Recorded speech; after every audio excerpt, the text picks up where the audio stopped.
ओम नमः सिद्धेभ्यः शुद्धात्मने नमः। नमो जीर्णाणम। सभी को सादर शुद्धात्म वंदन। आज वैशाख कृष्ण सप्तमी का यह शुभ मंगल पावन दिवस है और प्रतिदिन प्रसारित होने वाले सोनगढ़ संदेश में से आज जो संदेश हमें प्राप्त हुआ है वह बहुत ही सुंदर हमारी अनादिकाल की भूल को बताने वाला है। देखिए, अनादिकाल से हमने अपने स्वरूप को नहीं जाना, इसलिए हम कैसे दुखी हो रहे हैं और संसार में परिभ्रमण चालू है हमारा। यदि अब हमें इस भाव से थकान लगी हो, सम्यक दर्शन प्राप्त करना हो, तो हमें क्या करना है? मार्ग बदलना पड़ेगा, क्योंकि जिस मार्ग पर हम अनादिकाल से चल रहे हैं वहाँ पर सुख नहीं है। तो इसका अर्थ क्या समझना कि यहाँ पर सुख नहीं मिल रहा है, इसका मतलब सुख कहीं और है जो हम नहीं समझ पा रहे। तो अब मार्ग बदल कर उस सच्चे सुख को प्राप्त करने का प्रयास करना है जो मेरा ही है। संसार में कहीं पर भी सुख नहीं है, एकमात्र मेरे निज शुद्धात्मा के आश्रय से ही सुख की प्राप्ति होगी। ऐसा यह नियम है, क्योंकि ये वस्तु का स्वभाव ही ऐसा है। अब हम चाहे कितना भी दूर जाने की कोशिश करें, इस सत्य को, इस यथार्थ से दूर जाने का प्रयास करें, तो उससे क्या होगा? कुछ नहीं होगा। जब तक हम उस सत्य स्वरूप का दिग्दर्शन नहीं करेंगे, सत्य को सत्य नहीं जानेंगे, तब तक हमारा कल्याण नहीं होने वाला। अब उसमें चाहे हमें अच्छा लगे चाहे नहीं लगे, हमें यकीन हो या ना हो, लेकिन इस विश्वास के साथ, इस प्रामाणिक जिन शासन के साथ जो जीव चलता है वही सच्चे मोक्ष मार्ग पर पहुंचता है। तो यहाँ पर आज जब संदेश मिला उसमें यहाँ पर बहुत ही सुंदर बात कही है। लिखा है कि दया, दान, सत्य, धर्म आदि भाव पाप टालने के बराबर है, किंतु उसमें धीरे धीरे धर्म होगा, चारित्र प्रकट होगा। ऐसा माने तो वह मान्यता मिथ्यात्व है। आत्मा को समझे बिना एक भी भाव कम नहीं हो सकता। देखिए, जीव न दयादान पूजा पाठ आदि क्यों करता है? उसमें धर्म मानता है। और धर्म क्यों करता है? सुख पाने के लिए। क्योंकि संसार के सभी प्राणी इतना तो जानते हैं कि धर्म करने से सुख होगा। धर्म करत संसार सुख, धर्म करत निर्वाण, धर्म पंथ साधे बिना नर तिर्यंच अज्ञान। इतना तो मतलब सब समझते हैं, जो भी नास्तिक है। आस्तिक की बात यहाँ पे नहीं कर रहे हैं, हाँ, मिथ्या दृष्टियों की भी बात नहीं कर रहे, जो घोर मिथ्या दृष्टि, तीव्र मिथ्या दृष्टि, उनकी भी नहीं। क्यों? क्योंकि तीव्र मिथ्या दर्शन के साथ कभी भी धर्म नहीं हो सकता। जब तीव्र मिथ्या दर्शन का उदय होगा, मिथ्यात्व का उदय होगा, तो जीव धर्म को नहीं धारण करेगा। उसे जिन शासन पे या अपने भी मिथ्या धर्म पे भी उतनी आस्था ही नहीं आएगी। जब थोड़ी कषाय की मंदता होगी तब जीव को धर्म पर आस्था आएगी। वो भी जो मिथ्या दर्शन, मिथ्या धर्म है जिसमें हिंसा का पोषण अधिक है, उनकी बात भी यहाँ नहीं लेना। क्यों? क्योंकि उनकी तो मान्यता ही विपरीत है। यहाँ पर जो जीव धर्म धारण करता है, इसका मतलब कि जो जीव पापों से निवृत्त होना चाहता है उसे धर्म कहा। जैसे और भी चैरित्र धर्म ऐसे भी हैं जहाँ पर उन जो धर्म करते हैं वो बहुत ही मंद कषाय के साथ अपना जीवन व्यतीत करते हैं। भले ही उन्हें ये नहीं पता है कि धर्म, रियल धर्म होता क्या है। उन्हें वस्तु का स्वरूप नहीं मालूम। वे जीव को जीव नहीं मानते, पुद्गल को आत्मा से भिन्न नहीं मानते, है ना। क्यों? क्योंकि उन्हें यथार्थ ज्ञान नहीं है सात तत्वों का, लेकिन फिर भी कषायों की मंदता है। जितना मालूम है उन्हें कि धर्म, हिंसा में धर्म नहीं है, तो वो अपने हिसाब से हिंसा से निवृत्त रहते हैं। वो भी पाप प्रवृत्तियाँ नहीं करते।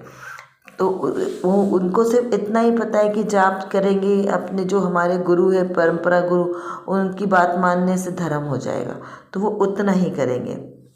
लेकिन जहाँ सभी धर्मों का धर्म खत्म होता है, धर्म का स्वरूप खत्म होता है, जहाँ सभी धर्मों की हिंसा खत्म होती है, वहाँ से जिन शासन की अहिंसा चालू होती है और वहाँ से जिन शासन का धर्म चालू होता है। क्यों?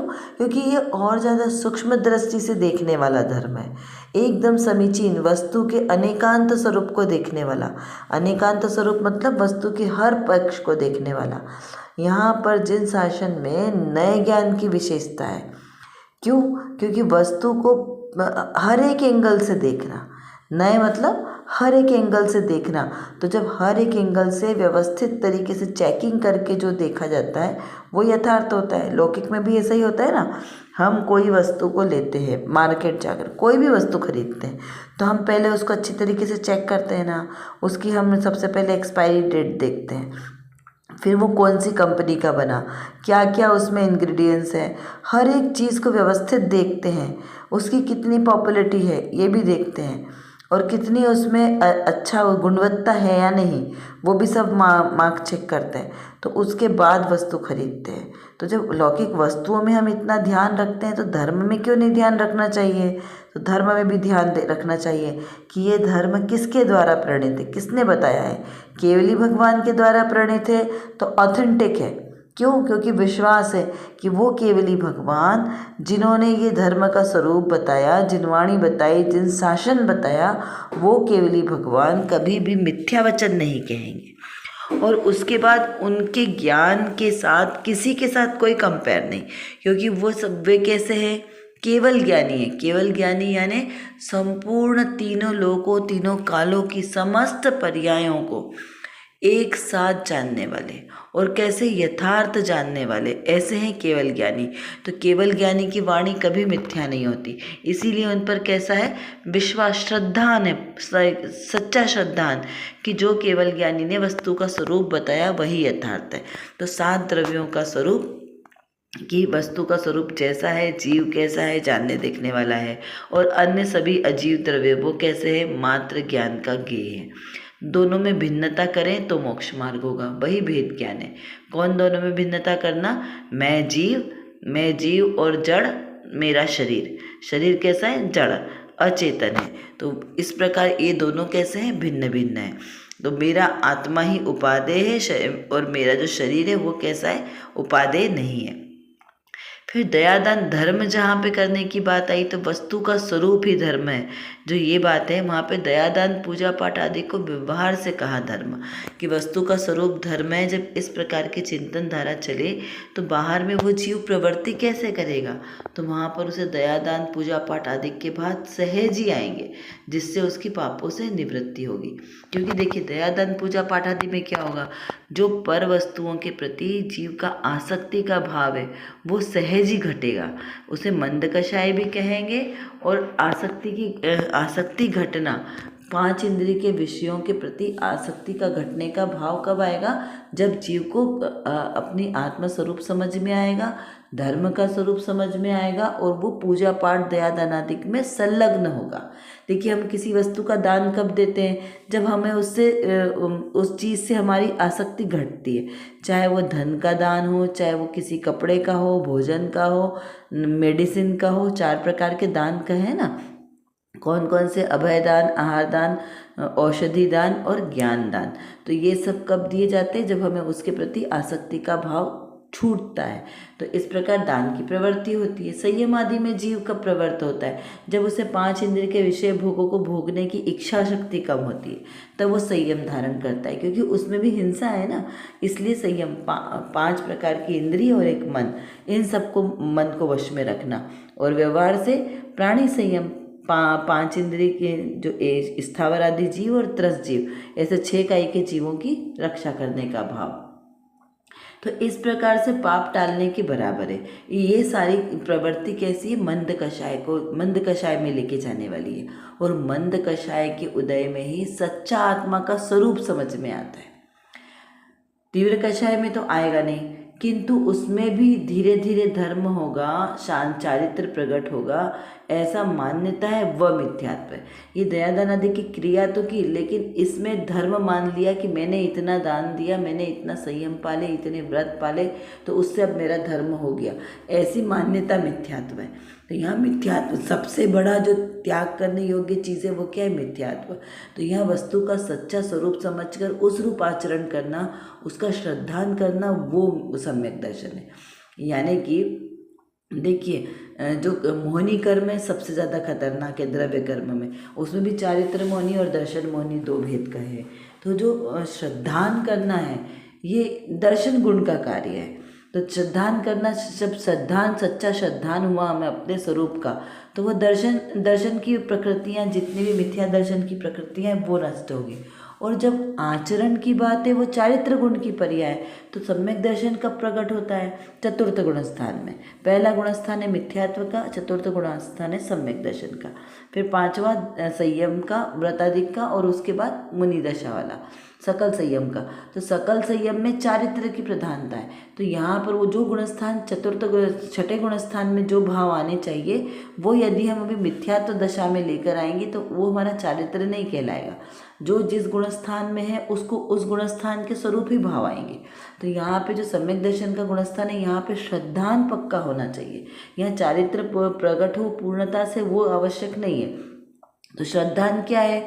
सच्चे देवशास्त्र गुरु ही सच्चे हैं, और इनके आश्रय से वस्तु का स्वरूप समझने से ही सम्यक दर्शन की प्राप्ति होती है। और उसमें कैसा आता है? निशंकपना।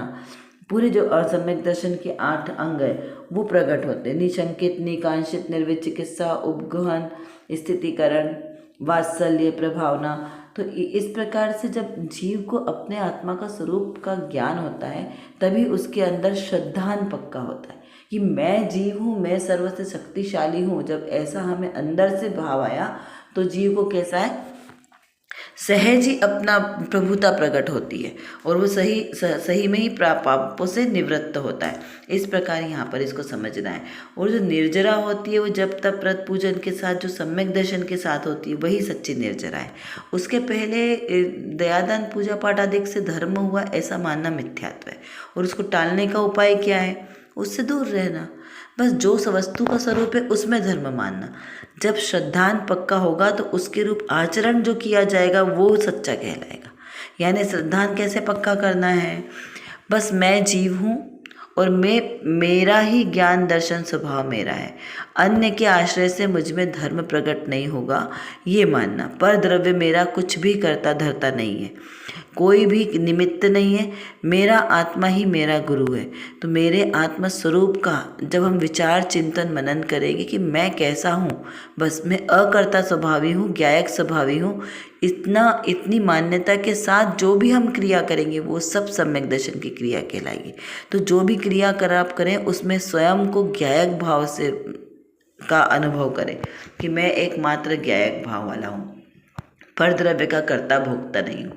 बस यही सम्यक दर्शन का प्रारंभ है।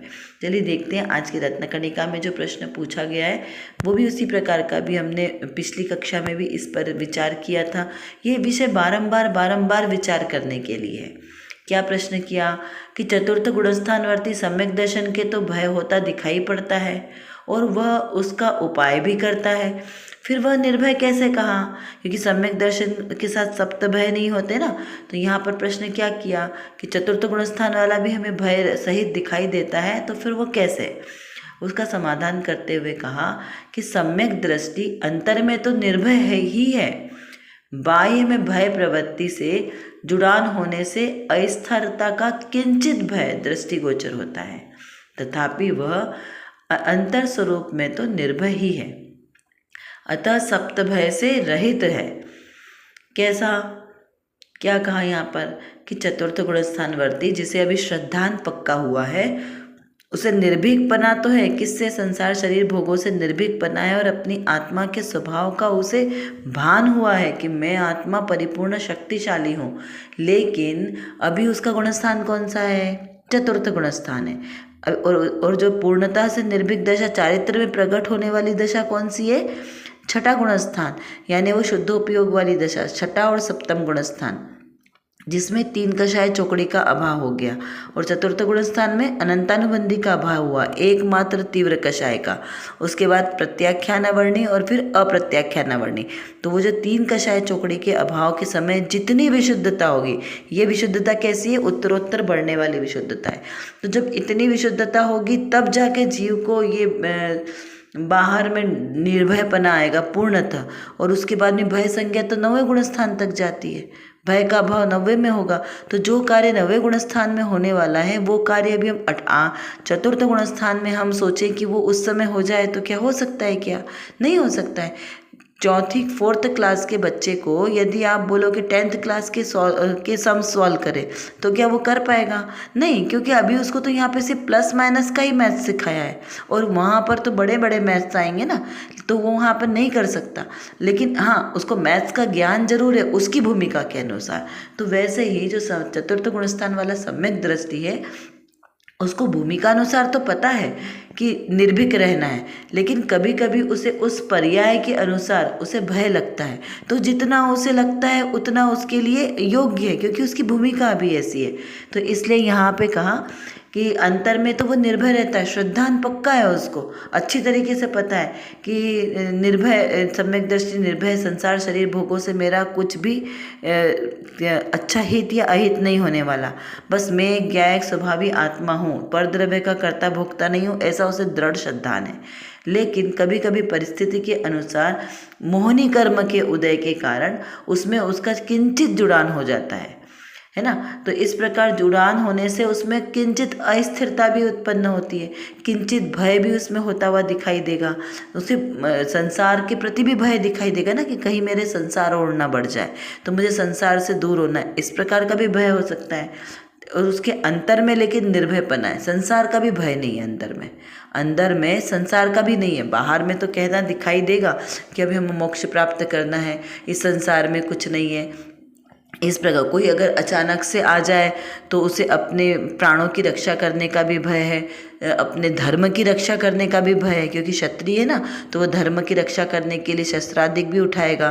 सम्यक दृष्टि की बात चल रही है ना, तो धर्म की रक्षा के कारण उठाएगा, लेकिन ऐसा किसी जीव को हिंसा करने के भाव से नहीं, अपने धर्म की रक्षा हो इसके लिए वो इस प्रकार से भी कर सकता है। लेकिन अंतर में उसको ये श्रद्धान है कि मैं इस कार्य का कर्ता नहीं हूँ। इस प्रकार यहाँ पे समझना कि अंतर स्वरूप में निर्भीकपना है। अब देखो तो अपन देखा जाए कि सप्त भय कौन कौन से, देखिए जिन शासन में इतना सुंदर विवेचन है यहाँ पर कि यहाँ पर कभी भी किसी भी विरोध का कोई काम नहीं है। यहाँ पर जो सप्त प्रकार के भय कहे ये सबके लिए मान्य है। विशिष्ट प्रकार के भय, जैसे इहलोक का भय, इस लोक में होने वाले दुखों से डर, परलोक का भय, मृत्यु के बाद की स्थितियाँ कैसी बनेगी, पता नहीं कहाँ जाएंगे, कौन सी गति में जाएंगे, तो इस प्रकार उसे परलोक का भय लगा रहता है। वेदना भय, शारीरिक पीड़ा का डर कि पता नहीं कहीं रोग आ गया तो अभी से बहुत सारा धन इकट्ठा करके लोग रख लो, अगर बुढ़ापे में रोग आ गया तो हॉस्पिटल का खर्चा कैसे निकलेगा, तो पहले से ही डर। ये सब डर किसको होते हैं? मिथ्या दृष्टि को अधिक होते हैं। इस प्रकार के डर सम्यक दृष्टि को नहीं होते। अरक्षा का भय, अपनी रक्षा के योग्य साधन जुटाने का, कहीं हमारा धन चोर लेके घर चला गया तो, कहीं हमें किसी ने अचानक से आके हम पे आक्रमण कर दिया तो इस प्रकार का डर मुझसे बना रहता है। अगुप्ती डर, अपनी गोपनीयता का या अपनी प्रतिष्ठा की रक्षा करने का डर, कि कहीं हमारी गुप्त बातें किसी को पता न चल जाए। अकस्मात भय यानी कि अचानक से कोई भी अनचाही घटनाओं का डर। इस प्रकार से उसे 7 प्रकार के भय बने ही रहते हैं। तो यहाँ पर कहते हैं कि जो इस प्रकार से भयभीत रहता है वो मिथ्या दृष्टि है। सम्यक दृष्टि निर्भीक होता है, उसको कोई इस प्रकार के भय नहीं होते। अब यहाँ पर देखिए एक और इसमें से प्रश्न बनता है कि सीता जी और अंजना जी वन में दोनों को छोड़ दिया तो उस समय वो भयभीत थी या नहीं? सीता जी और अंजना जी को बिना कारण से भय वहाँ छोड़ दिया तो वो भयभीत हुई ना, वो कैसी थी? सम्यक दृष्टि थी। तो जैसे ये 7 प्रकार के भय सम्यक दृष्टि को नहीं होते तो फिर क्या उन्हें नहीं हुए? ऐसा शिष्य का एक प्रश्न है। तो उसका समाधान करते हुए यहाँ पर बहुत अच्छी बात कही कि देखिए अभी वो सम्यक दृष्टि है और स्त्री, उनकी भूमिका कौन सी है? चतुर्थ गुणस्थान वाली भूमिका है। तो चतुर्थ गुणस्थान वाली भूमिका में किस प्रकार के भाव योग्य हैं भय के, उस प्रकार से इसको यहाँ विचार करना है। यहाँ पे समाधान करते हुए कहा कि यह तो पति का आधार छूटने पर अस्थिरता के कारण किंचित बाह्य में उनका रुदन दिखाई दिया, क्योंकि उन्होंने जंगल में रुदन तो किया ना, ऐसा आगम में लिखा हुआ है और स्वाभाविक है। तो यहाँ पर क्या कहा कि पति का आधार छूटने से जो उन्हें अस्थिरता हुआ, उस कारण से उनका विश्वास टूटा, उस कारण से उनमें इस प्रकार रुदन करता हुआ दिखाई दिया था। तो भी तो भी अंतर में अपना आधार निज चैतन्य निश्चित स्वभाव ही है, ऐसा उन्होंने जानकर रुदन आदि भय के भाव की करता नहीं थी वो, अपितु निर्भय और ज्ञाता ही थी। प्लेग आदि यदि किसी भयानक रोग का गांव में प्रवेश हो जाए तो किंचित अस्थिरता और भय का कारण तो सम्यक दृष्टि को हो जाता है। इससे वो गांव छोड़कर ग्रामेतर जाने की भी उपाय करता है, परंतु वह अंतर में स्वभाव दृष्टि से की जोर से उसको मुख्यता से निर्भयपना है, तथा साथ ही ज्ञान और पर्याय राग की दोनों के कैसे हैं, दोनों भिन्न भिन्न हैं कि यह ज्ञान है और यह पर्याय है। राग के कण कण को जैसा है वैसा ही जानता है, इसी को तो अनेकांत का सच्चा ज्ञान कहते हैं। सम्यक दृष्टि की क्या भूमिका बताई कि सम्यक दृष्टि जीव इस प्रकार से ज्ञान और वैराग्य दोनों को अच्छी तरीके से जानता है कि मैं कौन और परद्रव्य क्या है, ये जानता जरूर है, लेकिन परिस्थिति के अनुसार उसको थोड़ा सा उस पर्याय के प्रति राग का अंश तो है ना, क्योंकि अभी उसकी भूमिका कौन सी है, चतुर्थ गुणस्थान की, ये हमें अच्छी तरीके से समझना है। बहुत बार ऐसा ही बोलते कि अरे वो तो इतना ज्ञानी है फिर भी देखो उसमें कषाय कम नहीं होती। ये आम लोगों को सहज ही उत्पन्न होता है, जो जिनको ज्ञान नहीं है।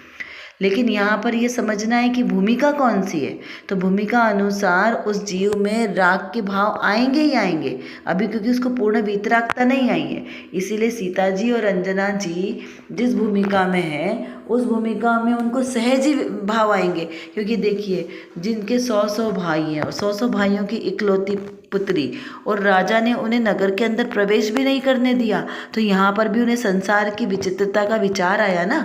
सम्यक दृष्टि है तो क्या हुआ, उन्हें और रक्षा का थोड़ा सा विचार तो आएगा कि अब वो कहाँ जाएंगी, गर्भ में पुत्र है और अब वो कैसे अपना जीवन यापन करेगी जंगल में। लेकिन फिर भी श्रद्धान कैसा पक्का है कि नहीं, ये सब मेरे ही कर्मों का उदय है। क्या कहा था संजना जी ने, बहुत ही सुंदर बात करी मुनिराज के सामने। जब मुनिराज ने उनके पूर्वभाव बताए तो कहा अच्छा मैंने इतना बड़ा पाप किया तो मुझे उसकी सज़ा तो बहुत कम मिली, मुझे तो और ज़्यादा सज़ा मिलनी चाहिए थी, क्योंकि मैंने क्या किया, जिन प्रतिमा को मैंने छुपाया उसका अभिनय किया, कितने समय तक, 22 सेकंड तक, और फल कितना मिला, 22 वर्ष का। तो ये तो छोटा है, उसके बाद भी वो क्या कह रही है कि ये तो छोटा फल मिला, और ज़्यादा मिलना था। तो ये सम्यक दृष्टि की पहचान है। वो दुखों से नहीं डर रही थी, वो अपने जीवन के लिए नहीं डर रही थी। उन्होंने किसके लिए भय किया कि अरे ये मेरे साथ हुआ। जब उन्हें सत्य का भान हुआ तब उन्होंने आत्मा के प्रति स्थिरता का भाव भी आया। ऐसा कोई दिन भर कोई उन्होंने रुदन नहीं मचाया जैसे हम दिन रात आर्तरोतर ध्यान करते।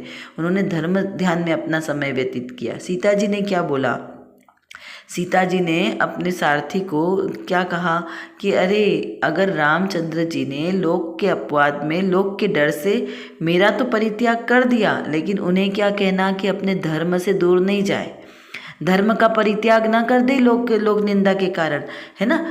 यदि कोई ईर्ष्या भाव से निंदा करे जिन मार्ग की, छोड़ो न भक्ति वचन सुन इस वीतरागी मार्ग की। नियम सार जी में क्या कहा है कि यदि कोई जीव ईर्ष्या भाव से, द्वेष भाव से जिन शासन की निंदा करे तो उस जिन शासन को छोड़ मत देना, क्योंकि ये जिन शासन यही आपके भाव में सुख का साधन है, और अपने सुख का साधन अगर तुमने छोड़ दिया तो क्या मिलेगा, दुख ही दुख मिलेगा।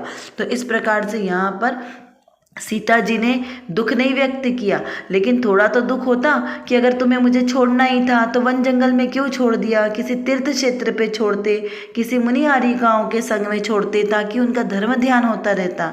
तो इस प्रकार बिना बताए छोड़ने से क्या फ़ायदा था। तो इस प्रकार के सहजी भाव आएंगे, तो वो सब औदायिक भाव है जो उस परिस्थिति के अनुसार होते, लेकिन जो दृढ़ श्रद्धान है आत्मा का, अचल श्रद्धान, वो सबसे ज़्यादा महत्वपूर्ण है। तो इस प्रकार से जैन धर्म में जो ये विशिष्ट प्रकार के 7 भयों को कहा है ना, जिसमें से एक सम्यक दृष्टि यानी सही दृष्टिकोण वाला व्यक्ति ही इन भयों से मुक्त होता है। क्यों मुक्त होता है? क्योंकि उसे ये एहसास, ऐसा उसका विश्वास है कि जो मेरा स्वरूप है वो मेरे से कहीं पर भी दूर नहीं जाने वाला। अब देखिए, भय संज्ञा भी होती है और सप्त भय भी होते हैं। तो जो सम्यक दृष्टि सप्त भयों से रहित होते हैं, उन्हें ऐसे संसार शरीर भोगों के प्रति आसक्ति वाला या सुविधाओं का भय नहीं रहता। तो यहाँ पे संज्ञा का अर्थ क्या समझना? तो संज्ञा मतलब इच्छा या वासना। जैसे 4 प्रकार की संज्ञा होती है, आहार, भय, परिग्रह और मैथुन, ये 4 प्रकार की संज्ञा होती है। और संज्ञा, जैसे आहार संज्ञा मतलब कैसे कि भोजन के प्रति गहरी इच्छा होना, आसक्ति का भाव होना, मनोभाव उसका।